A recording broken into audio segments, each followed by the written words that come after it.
गरीब माँ बेटी का जादुई सोने की मिनी अंगीठी पेड़। मालिक, कुछ पैसे दे दीजिए, आज मेरे घर में राशन नहीं है, ऊपर से सर्दी भी बहुत है, कुछ लकड़ियां भी खरीदनी है। गीतांजलि, तुम हर हफ्ते में पैसे मांग लेती हो, लेकिन तुम्हें पता है ना, हम महीने के 2 ही हफ्तों में पैसे देते हैं। मालिक, मैं एक विधवा औरत हूँ और मेरी 2 बेटियां हैं, मुझे घर चलाना बहुत मुश्किल पड़ जाता है। 2 हफ्ते तक मैं इंतजार नहीं कर पाती। इस बार तो मैं तुम्हें पैसे दे रहा हूँ, लेकिन अगली बार अगर तुमने फिर से मुझसे 2 हफ्ते पहले पैसे मांगे तो मैं तुम्हें काम से निकाल दूंगा। बच्चों के खिलौनों की फैक्ट्री का मालिक ऐसा कहकर गीतांजलि को जाने के लिए बोल देता है। गीतांजलि पैसे लेकर घर आती है। रास्ते में उसे एक पेड़ के पास छोटा सा पौधा नजर आता है। कितना प्यारा पौधा है, यहाँ तो ये खराब हो जाएगा, कोई इसे पानी भी नहीं देगा। इसे अपने घर पर ले जाती हूँ, कहीं यहाँ ठंड में खराब ना हो जाए। गीतांजलि को पेड़ पौधे बहुत पसंद थे। वह जब भी कोई छोटा मोटा पौधा यहाँ वहाँ पाती तो उसे अपने घर ले आती और अपने घर के आंगन में लगाती। यहाँ इसकी अच्छे से देख रेख हो जाएगी। गीतांजलि जैसे ही घर के अंदर जाती है, उसकी टूटी फूटी झोपड़ी से ठंडी ठंडी हवाएं आ रही थी, जिसके चलते उसकी दोनों बेटी कपकपा रही थी। माँ, आप आ गई हो? माँ, जल्दी से दरवाजा बंद कर दो, बाहर से और भी ज्यादा ठंडी हवा आ रही है।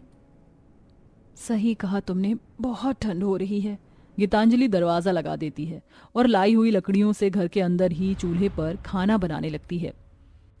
जब तक चूल्हा जला नहीं था तब तक तो बहुत ज्यादा ठंड लग रही थी, लेकिन अभी देखो चूल्हा जला तो घर थोड़ा सा ठीक हो गया।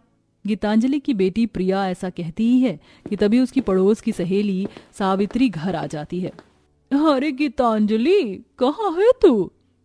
आ जाओ सावित्री बहन, घर में ही हूँ। मैं तो ये कहने आई थी कि मेरे पैसे कब लौट आ रही है। अभी थोड़ा हाथ ठीक नहीं है, जैसे ही पैसे आएंगे मैं तुम्हारे पैसे भी लौटा दूंगी। हर बार का तेरा एक ही रोना है। देख, मैं और ज्यादा नहीं रख सकती, मुझे मेरे पैसे चाहिए। हफ्ते भर में मुझे मेरे पैसे दे देना। और वैसे तेरी बेटी दिव्या बड़ी हो गई, उसकी शादी के बारे में तूने कुछ सोचा है या? मैं तो किसी अच्छे परिवार में ही अपनी बेटी की शादी करना चाहती हूँ, लेकिन उसके लिए मुझे पैसे जोड़ने होंगे। एक लड़का तो मैं ही जानती हूँ, अच्छे खासे परिवार से है, लेकिन साथ में तुझे दहेज भी देना होगा। गीतांजलि ये सुनकर सोच में पड़ जाती है। शादी तो करनी है, पर मेरे पास अभी इतने पैसे नहीं है कि मैं अपनी बेटी की शादी में दान दहेज दे सकूं। सोचना क्या है, मुझे तो पता ही है कि तू अपनी बेटी की शादी कभी करवा ही नहीं पाएगी। 4 पैसे तो कर्ज के तुझसे उतारे नहीं जा रहे हैं। सावित्री इस तरह बोलकर चली जाती है, लेकिन इस बात से गीतांजलि को बहुत ठेस पहुंचती है। उस रात ठंड भी बहुत ज्यादा होती है। जैसे तैसे करके खाना खाते हैं सब और वो सभी सो जाते हैं, लेकिन फिर उन्हें रात को बहुत ज्यादा ठंड भी लगती है। माँ, बहुत ज्यादा ठंड लग रही है। हाँ माँ, ठंड तो बहुत ज्यादा हो रही है। ठंड से बचने के लिए हमारे पास कुछ है भी तो नहीं। तुम दोनों यहीं पर रुको, मैं बाहर कुछ देख कर आती हूँ। जो लकड़ी गीतांजलि ने खरीदी थी वह खाना बनाते हुए जलकर खत्म कर चुकी थी। अब उसे थोड़ी सी और लकड़ी चाहिए थी, जिसके चलते वह अपने घर के आंगन में आ जाती है। यहाँ तो सभी पौधे बहुत स्वस्थ हैं, अगर किसी पेड़ को काटूंगी तो उन्हें कितना नुकसान होगा। गीतांजलि और उसकी दोनों बेटियों को पेड़ पौधों से बहुत ज्यादा लगाव था। तभी उसकी नजर एक बड़े से पेड़ पर पड़ती है। और कोई चारा नहीं है, पेड़ जी मुझे माफ कर देना। मेरी दोनों बेटियां घर के अंदर ठंड से ठिठुर रही हैं और मैं उन्हें अब नहीं खो सकती, इसलिए मुझे तुम्हारी कुछ टहनियां तोड़नी होंगी। गीतांजलि ऐसा सोचकर पेड़ की कुछ टहनियां तोड़ने आगे बढ़ती है। जैसे ही गीतांजलि टहनी को पकड़ती है, पेड़ के अंदर से एक चमकीली रोशनी निकलती है और अचानक से उस बड़े से पेड़ पर कई सारी मिनी अंगीठियां प्रकट हो जाती हैं, जो कि सारी मिनी अंगीठियां सोने की होती हैं। ये देख गीतांजलि एकदम से पीछे हट जाती है। हे भगवान, ये सब क्या है? ये अचानक से कैसे हो गया? इस पेड़ पर ये सोने की अंगूठियां कहाँ से आई? तभी पेड़ बोलता है, क्योंकि मैं कोई मामूली पेड़ नहीं, बल्कि एक जादुई पेड़ हूँ। मैं अपनी मर्जी के हिसाब से कहीं भी उग जाता हूँ और खास तौर पर उन घर के आंगन में उगता हूँ जहाँ मेरे जादू की जरूरत हो।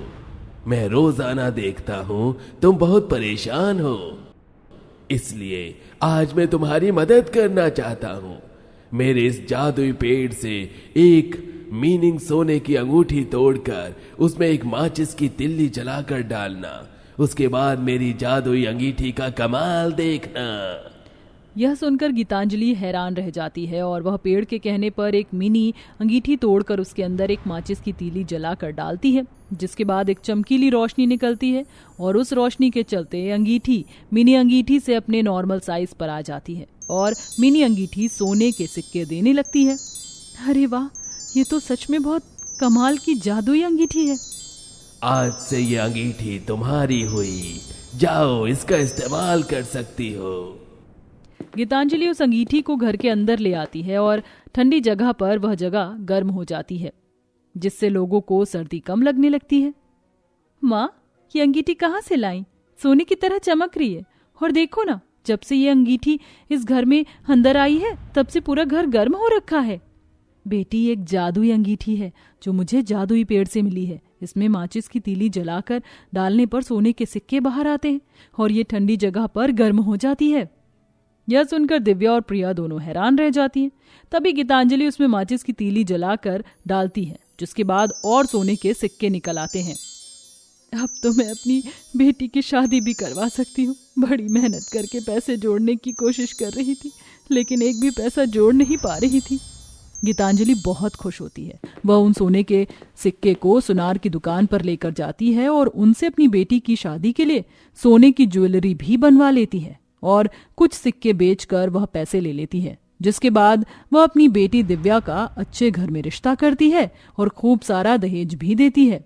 वहीं दूसरी तरफ उनके पास एक मजबूत टिकाऊ घर तक नहीं था।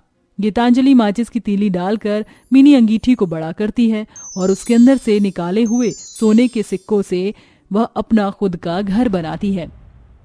माँ, मैं पौधों को पानी देने जा रही हूँ, आप मेरे साथ चलोगे क्या?